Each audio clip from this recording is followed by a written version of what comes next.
Hi, this is Wesley. This is Kashina. And you're listening to The Underground Geek Shack. Ooh, buddy. Today is it's an interesting one, I gotta say the least. It's about to rain.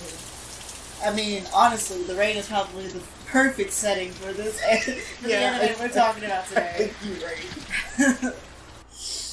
Hey, do you want to know something? You had to prepare for that one? Yes, I did. It's about to choke you up? I feel you too, but what, Wesley? What do I want to know? I hope one day you can be reunited with the one you cherish. Please, Wesley. I am gonna cry. There is a high chance I will cry during this episode. Well, if you start crying, then you're gonna make me start crying. Then this whole episode's gonna be an entire mess. I mean, this anime made me an entire mess. So, for those of you who might not know from that little phrase, we're gonna be talking about plastic memories. So, here's a content warning for you guys. This anime presents the topic of death and how one handles it. For those of our viewers who might have a harder time handling the topic of death, it's probably best you steer clear of this anime, and in addition to that, probably this entire episode of The Underground Geek Shack. We have plenty of other episodes where we don't talk about such dark topics, like when we talk about video games and whatnot. We have other episodes that deal with lighter, like fun, happier topics. Some of our more wackier anime we've talked about. Yeah. But this episode in particular is going to be in a more somber tone, and that's mostly because of just this anime itself. Yeah. But yeah, there's your warning, and then I guess in addition to that, spoiler warning for Plastic Memories in case you guys wanted to go and see it. It's an awesome anime. 13 episodes in all. Yeah, 13 episodes. We both highly, highly recommended. Wesley recommended it to me. Yep, did. And I was hesitant to watch it. Very hesitant on watching it. Because I already knew that it was sad. And now that I've seen it, I like the fact that I've seen it. But oh my god, I am in Sadville now. Yeah. This is my third time watching this. Because this show aired back in 2015 when we were still in high school. And it made me think about life choices. Oh my god. You're like, as a teenager, you watch this and you just go through a midlife crisis of like, oh my god. I haven't even got my high school diploma yet. At that moment in time, you didn't. Yep. Alrighty then. So, basic premise of Plastic Memories. In this futuristic society, there are androids called Giftias. Yeah. They're humanoid androids that have a lifespan of about 8,240 hours, which roughly translates to 9 years and 4 months.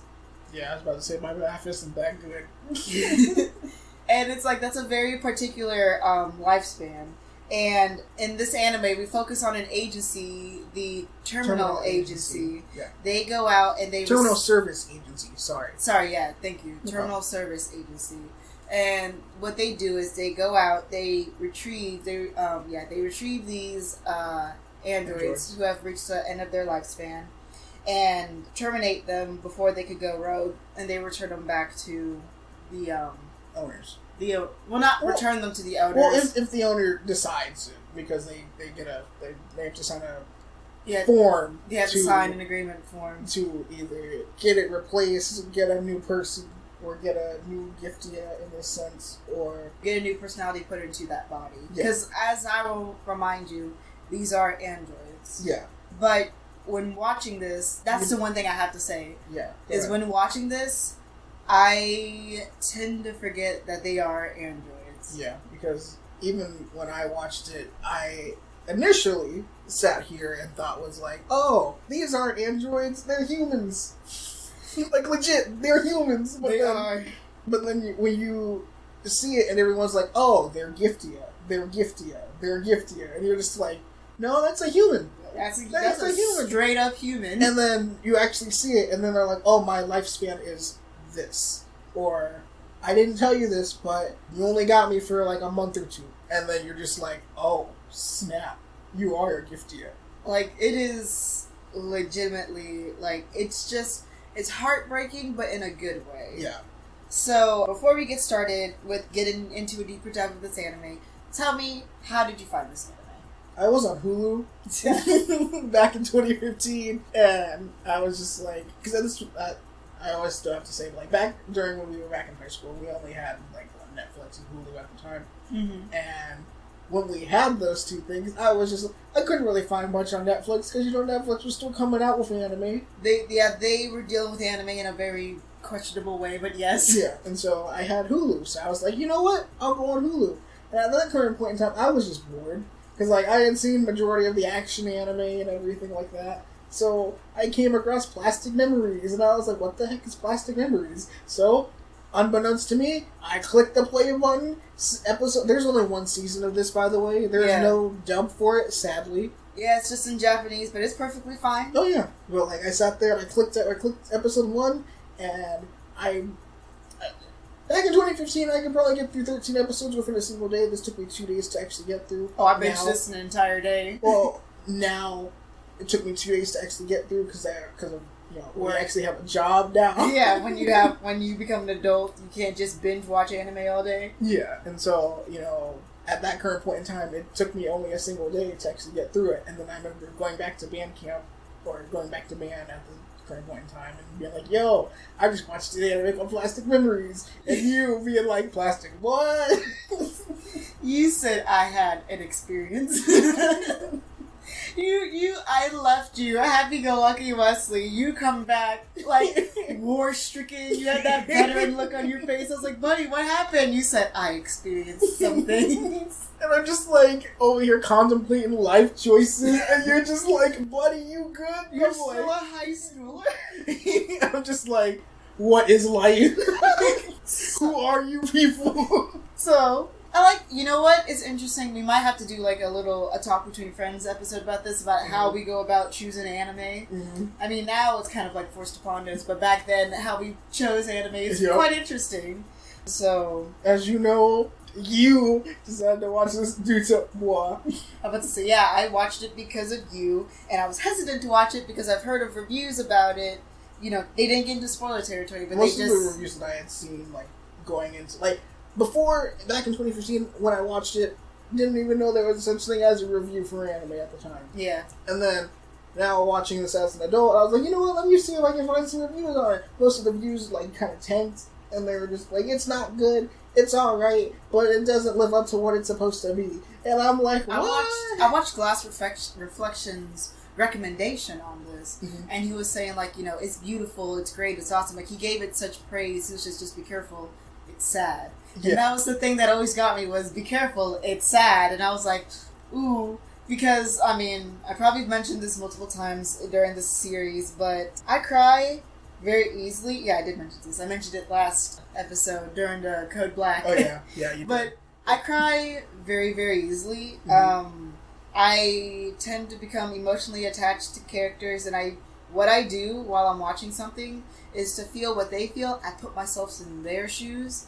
And putting myself in Tsukasa's shoes, I felt pain. Oh, yeah. Because, it's funny because, even that, oh, Wesley does the manly cry, where it's only a couple tears. No, this one actually opened up old wounds, and I legit cried, and I'm like... I cried like a baby, and, I already knew this anime was, 1, going to be good, but 2, was going to destroy me, because in the first episode alone, I cried... Oh, yeah. Yeah. 3 times. Because, within the first episode, I was, I had totally... Mind you, I hadn't picked up Plastic Memories since 2015.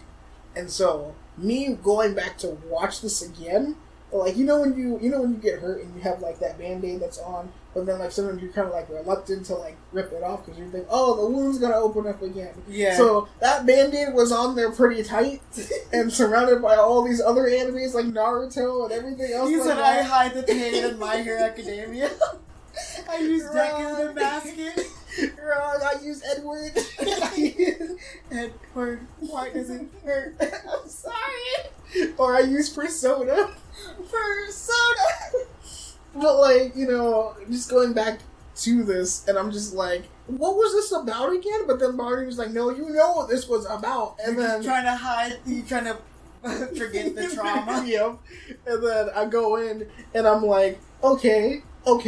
And then, we get the first retrieval with Edward. What? Well, no. It's Nina. Yeah, you right. Well, technically, it was Edward with that first because older Zach couple. went, Yeah. And then it really hit me when it was Nina. Yeah. And I was just like, we can't get in to see Nina do the Michizu. And she was like, get off my property or else I'm going to call the cops. And I'm like, listen here, woman. But, Isla does her thing, and she gets up over the wall, and then she Wait, you're getting too far, buddy. I'm sorry! But here's the thing. When it got to the whole thing with Nina, and then that point, when Nina started bawling her eyes, I was bawling my eyes, and I'm like, what is this show? Why am I bawling my eyes out? What is wrong with me? And then me sitting on my bed, and I'm just like, I need tissues. I need tissues. And so I pause the TV, go and grab a box of tissues, come back, and then the box of tissues are just gone within the next episode, and I'm like, I don't think I'm gonna make it. I cried, because I watched this within the span of 5 hours. Mm-hmm. I did it all in one sitting, basically. I only got up twice to, walk around, and that was, after the heavier hitting parts of the anime, where I just had to, walk it off. I was like, whew, okay, time to get back into it. Because, there are times when, now back in 2021. Now in 2021. But, now in 2021, when I went and had to watch it took me actually 2 days to actually get through it. So first I got to episode 5 and then proceeded onward the next day from episode 5.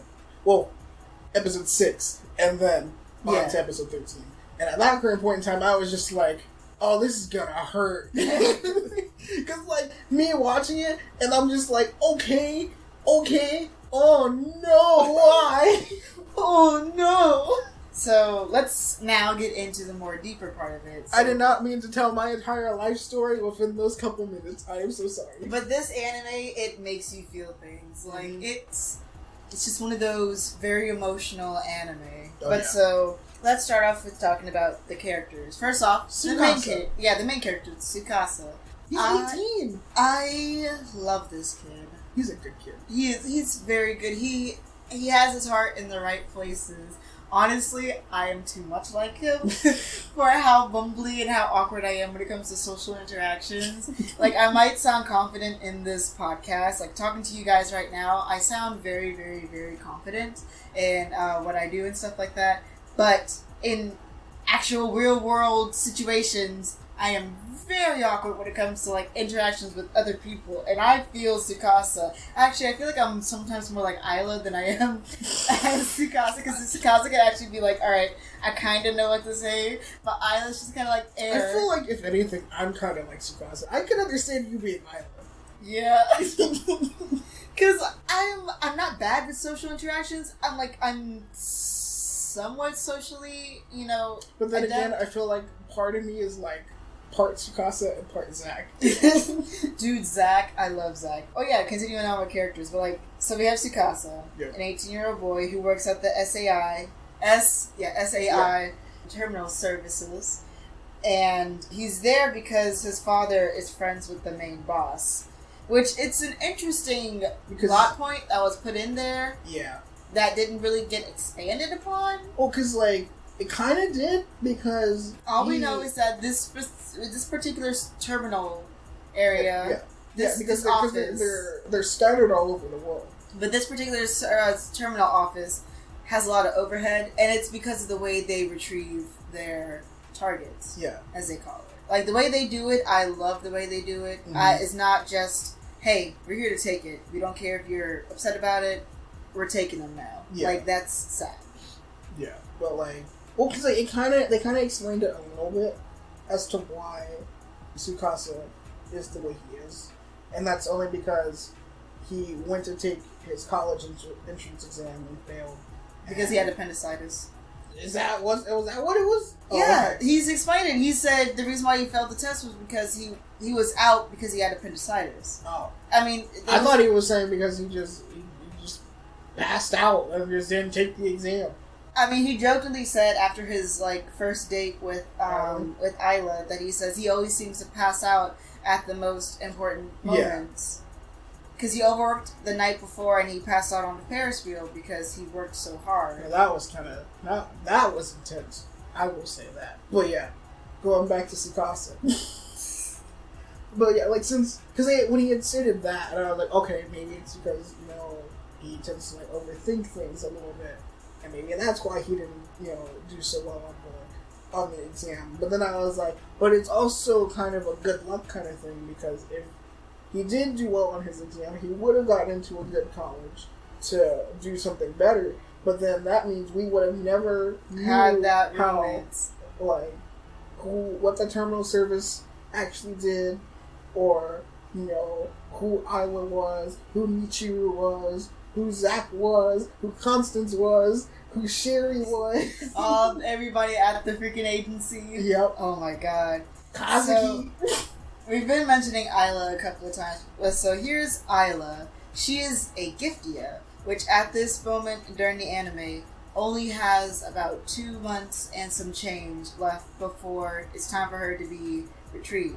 Yep. Now, the thing about this is a very interesting thing. First off, we know, it's not tricked, oh, she's a robot this whole time. No, yeah. We know that she's a robot, and we have our pre-notions of how robots usually act. Mm-hmm. I personally have, so this is a weird thing that I've never told you about. Mm-hmm. I've always been interested in AI, especially... You seem like the type who's usually interested in AI. AI is so interesting, and there is this Just don't turn into an iRobot situation. No. I'm interested in AI and conversational AIs. AIs that learn how to be, that gain personality the more you talk to them. Mm. There is this app. I think it's still on the app place. I haven't used it in a long time. I'm going to probably reinstall it.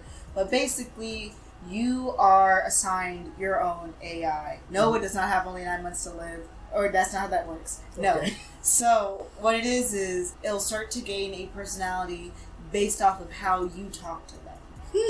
With each conversation, it learns more about you, and it will gain a personality based off of that. Now, as of AI and how it is right now, we can't get to the level of AI that is given to us physically that is shown in plastic memories. Because these Giftias, you always... I mean, I've told you this before, you told me this before, but... Yeah. You mistaken them as humans. Yeah. Even when we first meet Isla, and we are told that she is a Giftia, the way she acts throughout the whole anime, except for a couple of moments and towards the beginning of their relationship, oh yeah, you're like, this is a human. Yeah. This is a human that's dealt with trauma, and she's withdrawn for reasons. Something has happened, years has passed, and you're like, this is something that she can just grow out of. Mm-hmm. But then you are always reminded that she is a Giftia. She only has a time. She has a time limit, because the reason why I say this is real life AIs have parameters that they physically and quote unquote mentally cannot go past. If you tell them, hey, this is how you think and this is how you always think, you cannot change their way of thinking no matter what, because they are programmed to think like, oh, this is the only way. Yeah. How these AIs are like, this is not the only way. It's weird. I know. No, you good. It's weird to explain, and it's weird to... It's fascinating. It is. I love AI, and seeing these... Oh, it made my heart aflutter. But anyway, I really love Isla. She has an interesting past and the way that it affects her, and seeing her actually have trauma and how she interacts with people now is interesting, and how she was able to learn how to open up and become more animated again once she met Tsukasa. And the reason why Tsukasa fell in love with her, literally, it's one of those magical moments that they don't really pound down deep into your brain, how it's a love at first sight. Because when they first met, it was on an elevator, but it was weird because when they meet on the elevator, he starts talking about how life is, so your lifespan is predetermined. Like humans' lifespan is predetermined. If your lifespan is predetermined, how would you live it? Yeah. And, that kind of makes you think. You're just like, if your life was like, hey, I only have, I don't know, let's say, like, 20 years. I guess that's the best point. You have 20 years to live. How are you going to live for 20 years? Yeah. You know, whereas, like, because if you know, hey, that's the end point, what are you going to do at your end point? Yeah. Like, how do you want people to see you? Or you want people to remember you? Yeah. And, you know, because and the one thing that, I know I'm skipping ahead a bit, but, like, the one thing that kind of, like, struck a chord with me, I guess, is when, what was it? It was when Isla was talking to Tsukasa, and she was like, you know, memories, you can either have good memories or you can have bad memories, but they're still memories nonetheless. Yeah. And, you know, that's the thing is that, like, you know, memories can't be your salvation. Like, it can't be your salvation to anything. Yeah. Like, you're gonna have the good, the bad, the ugly, but, like, all in all, it's up to you to make the choice. Like, do you want to just live in the past with those old memories, or do you want to sit here and just continue to make new memories and just, like, live your life to that point, pretty much? I got you. I feel like this is a great segue into the next thing, because we did go on about some of the characters before. Edu. Oh man, Edu, man. For the longest time, I almost mistaken her for a Giftia, but I looked it up, she's a human. Yeah. Yeah, I've learned that, and I'm like, oh, okay. But no, so, things that this anime makes you think about. As you've already mentioned, if you were told that you have this much life, you have this much time left on this earth, how would you live? Mm-hmm. For a Giftia, they are programmed to know that they only have 9 years and 4 months to live before they have to be retrieved, and some of them are accepting of it. The only way they would not become accepting of it is if their owners were like, let's run away, let's go. Because you could tell multiple times that it's not the Giftia who's against going, because they know that their time is up. Mm-hmm. It's always their owner that has the issue of them being taken away. As we saw with Chizu, we saw with the lady with Derek who was running away. Yep. And then, well, not only that, but we also saw the couple in the first episode. Yep. When the pink-haired chick jumped, and then the funniest moment, Isla decides, I'm gonna chase after them, jumps on the rail, and then just slips. I saw that, and because, like, it was funny, I came into this thinking it was gonna be serious, sad throughout the whole series, and it's literally... Yeah, it's sad, but there's so much funny in it as well. Because when I first saw that, that's when I had one of my first belly laughs of, like, the series. I was like, oh my god. Did she really? Because, like, her face of pure determination and everyone else's faces made me cry. Oh my gosh, she did not actually just jump, did she? Yes, she did. She tried her hardest. I love her, baby girl. So, let's see. Yes. As you already mentioned, the importance of memories and the importance of, like, how to do it. And the next thing that this anime makes you think about is it more important to make great memories for those you leave behind, or become withdrawn so that you don't hurt anyone at all? Now, we see this with Isla at the beginning, when she's struggling with the fact that she only has so much time to live, and she was still struggling with the trauma that she has been inflicted with from her past. Yeah. When it came to being a marksman before. Yeah, with Kazuki. With her previous partner, Kazuki. So, sorry, I'm thinking so hard, because... One thing I also just realized is that Kazuki's hair, even though it's, like, tied up in a bun, it looks like fire in the background. I think that might have been done on purpose. Probably. She has a very fiery personality.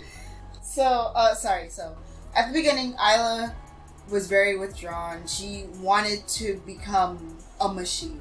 Yeah. Because she doesn't want to feel the hurt. Because she's even asked other Giftias, why do you want to make such great memories? Why do you act like this? Why does this matter to you?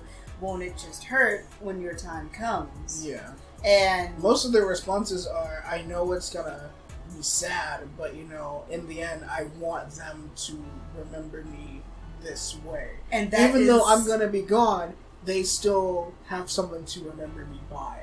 And that is such that is so beyond AI. Yeah. Because AIs aren't that human. That's such a human emotion, to want to leave something behind even though you know when you're going to be gone, like that's it, you're just gone. You can't do anything else about it.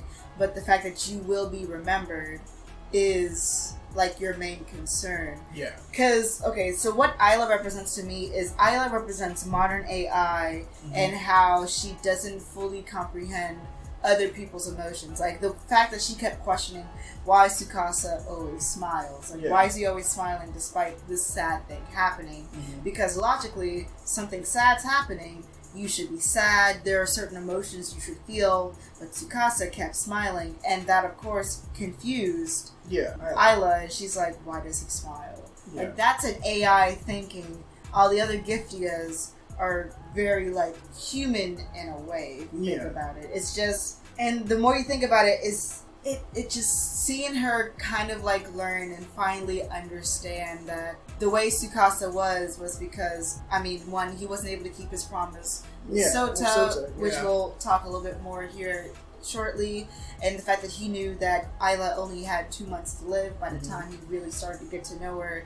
He made it his point to give her the best 2 months of her life because, you know, this is something completely new to her. Yeah. And seeing how she finally realized that making great memories is not a bad thing. Is not a bad thing because, yes, it might hurt you and it might hurt the other person, but it's after the fact that you decided to make the good memories is the thing that's going to stick with them the most. Yeah. Other things that this anime made you think about is falling in love with someone and staying with them despite the hurt. That's Tsukasa with Isla. Isla almost immediately fell in love. Not Isla. Yeah, Tsukasa fell immediately in love with Isla. Yeah. Even though, and he even confessed to her after the fact that he found out. Yeah. That was sweet. It was during the fireworks festival. Oh, like, such a sweet scene. And like, and I love the fact that like, because like, granted I'm skipping ahead, like character-wise, I'm skipping ahead. But like during the fireworks festival, it was when Eru was with Andy, and then the fireworks are going off, and Tsukasa's just like, "Oh snap! I don't have Isla with me," and then he books it, and I like how Eru is just like, "You can do it, boy." Like I'm glad when the characters at least know, hey, this is a romantic thing that's going on. I'm cheering for you, my guy. I'm cheering for you. The fact that the whole office was basically cheering. Yeah, I loved it. And then like it's just that scene when Tsukasa actually finds her, and then he's like he has so much emotions welling up that his heart is about to burst, and then he's just like, hey, I'm in love with you, and then. Like you just see Isla's expression, and then like you can see how like flustered she is, and then she's like, "I can't do it," and I'm like, "Yeah, that was like, whoa!" That was the biggest shock to me. Like that was the biggest part. I was just like, "What?" And they're just like, "Hold up, what?" And I like how even Andy and Eru was just like, "Why?" But no, like that entire scene, because you already know it was like he confessed to her despite the fact that he knows she only has 2 months, or about at that moment in time it was about a month to live. Yeah. She only had like about a month to live and stuff like that. It's just he knows everything, and he knows how this can go completely wrong and how it's gonna hurt him for the rest of his life. But you know what? He does not care. He still wanted to confess his love to Isla, and you're like, nah, I don't want to think too hard about it. And even I like the fact that like his determination was even set in when he's like, I'm gonna be your partner till the very end. Yeah, he doesn't care. He said till the very, very end. And even like when people like Michiru or like Kazuki were like, why are you still doing this? You know that her, like, she only has a month left to live.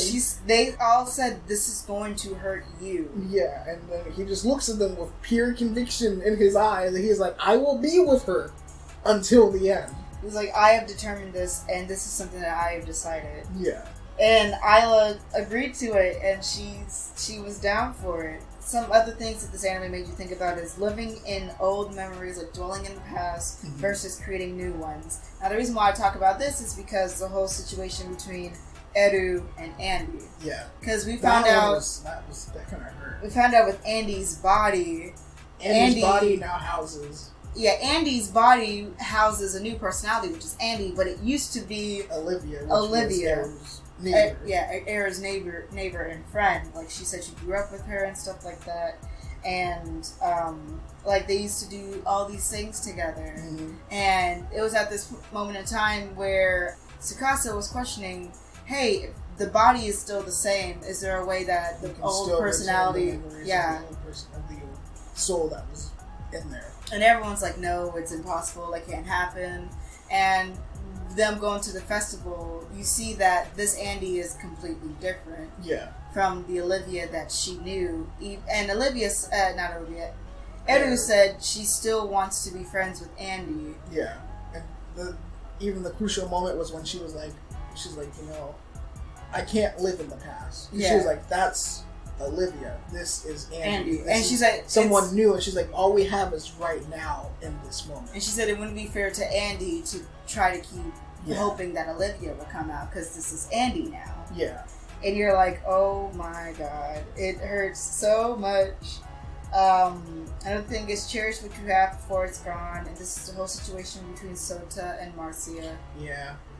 We're starting to run a little bit over time, and but I really do want to talk about this, and it's because this is the one part in the anime. This is literally episodes. The only reason I remember this is because it just hits me so hard. Mm-hmm. This is episodes 4, 5, and 6. So this is still towards the beginning of the anime, where we found out that there are such things as wanderers, and this is what happens if the Giftias if they exceed their time limit. Yeah, if they exceed their time limit, this is what happens to them.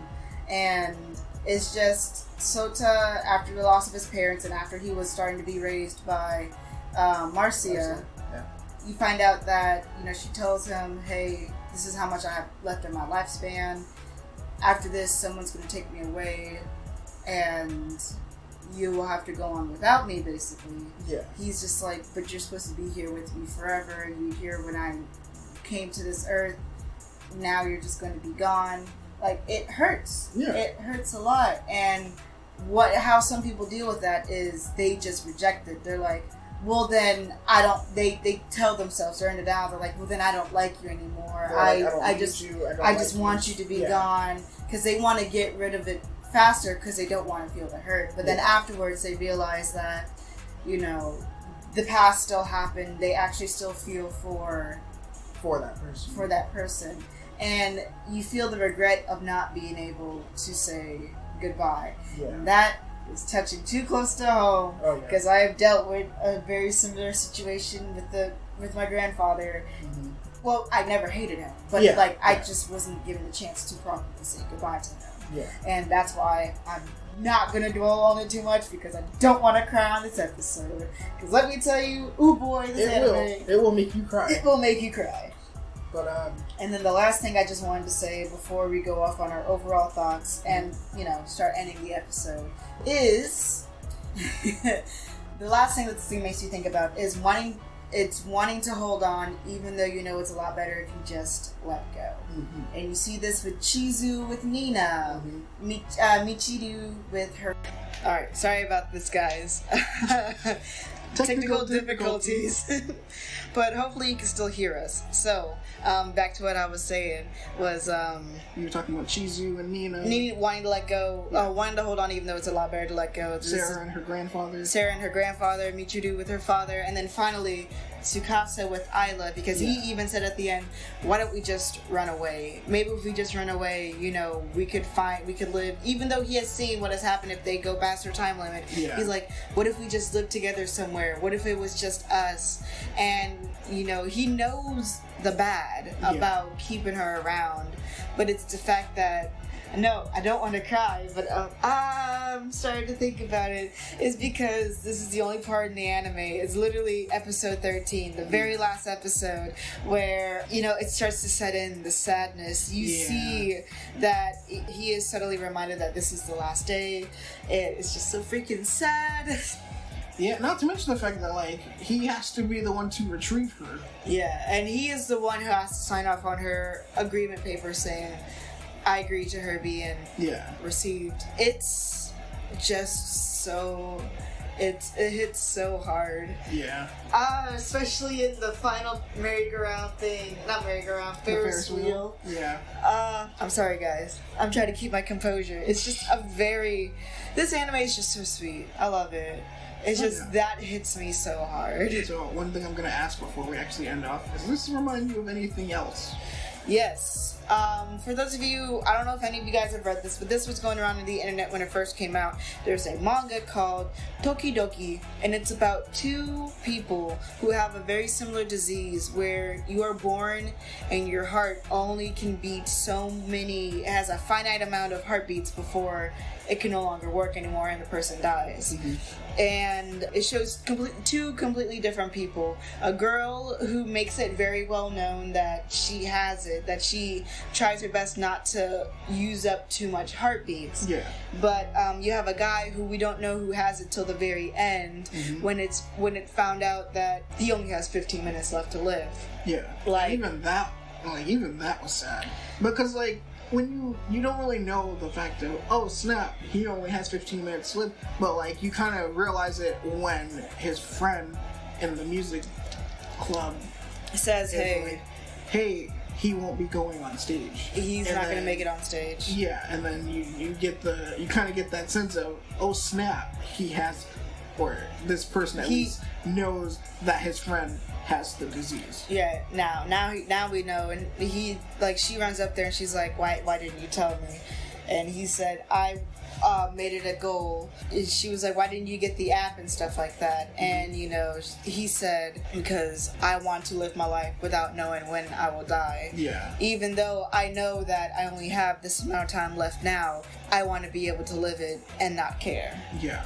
That's the thing that I'm just kind of like, oh my god. Because after after the beginning of it, she goes out and he says, it is my duty to make you live your life to the fullest, because she said, I want to be able to smile at the end when I pass. And he does everything with her, takes her to a beach, takes her to an amusement park, lets her try out new things. They even sit here and write music together. They sing. It is absolutely beautiful. Yeah. And like I said, this manga is literally just one chapter long. It actually featured on a manga magazine in Japan. I don't know if it's Shonen Jump. I think it might have been Shonen Jump. Yeah, I do believe it was Shonen Jump, but literally it's just one chapter. It's a one-shot. Yeah. There's some one-shot mangas that are out there, and it was so popular that, people was just like, wow, that's beautiful. It's a beautiful love story. Even though, the romance is more or less just the feeling of happiness that you feel. I'm trying not to cry again. I'm sorry, guys. It's just this anime, and this anime reminded me of that manga, and that manga hit me hard, bro. Because it's just knowing that you have this amount of time to live. How are you going to live your life? Yeah, that's the overall arching question, pretty much. But yeah, I think we should head out now. Before we head out, I know that I've realized that our past two anime has been a bit on the somber side. There's been a lot of sadness. I'm sorry. Especially with, the last anime was a rando pick. Yeah. And this past one was your pick. Yeah. But it was needed, though. It was needed, because I needed to finally watch it, and I finally watched it. So we're not going to hit you with the feels. The next anime is going to be Kimono Friends. Those of you who have watched it, you're welcome. It's awesome. I love it. And Wesley hasn't seen it. There's no 3D, it's a CG fully kind of? So it's poorly done CG anime, but when you're watching it, you kind of forget about the fact that it's just poorly done CG anime, and you fall in love with the story. I'm hoping that that's the case with you, because I know I make fun of badly done anime. That was one of the reasons why I didn't like Absolute Duo so much. But then again, you know how I am, because your boy falls in love with a lot of stories. One, Absolute Duo, fell in love with the story, like I said before. With Tokyo ESP, fell in love with the story, like I said before. It's because with Kimono Friends, I shouldn't talk about this now, but basically, yeah. The next anime, I'll talk about this after this show with Wesley. Kimono Friends will be the next anime that we're going to talk about. Will it be the next episode? Maybe, maybe not. We might have an episode in between, depending on what our work schedule is like. Yeah. But The next anime we will talk about is definitely going to be Kimono Friends, so I hope you guys are excited for that one as much as I am, because this is my pick, and I finally get to win a pick for once. But yeah, guys, thank you all for tuning in. And you know what? Leave us a like, leave us a comment. Let us know how you think we're doing. Please. Please. Let us know if you have seen Plastic Memories. Or, what anime we should watch next time. Yeah. But until then, we hope that you enjoyed your visit to the Underground Geek Shack. Bye, guys. See ya.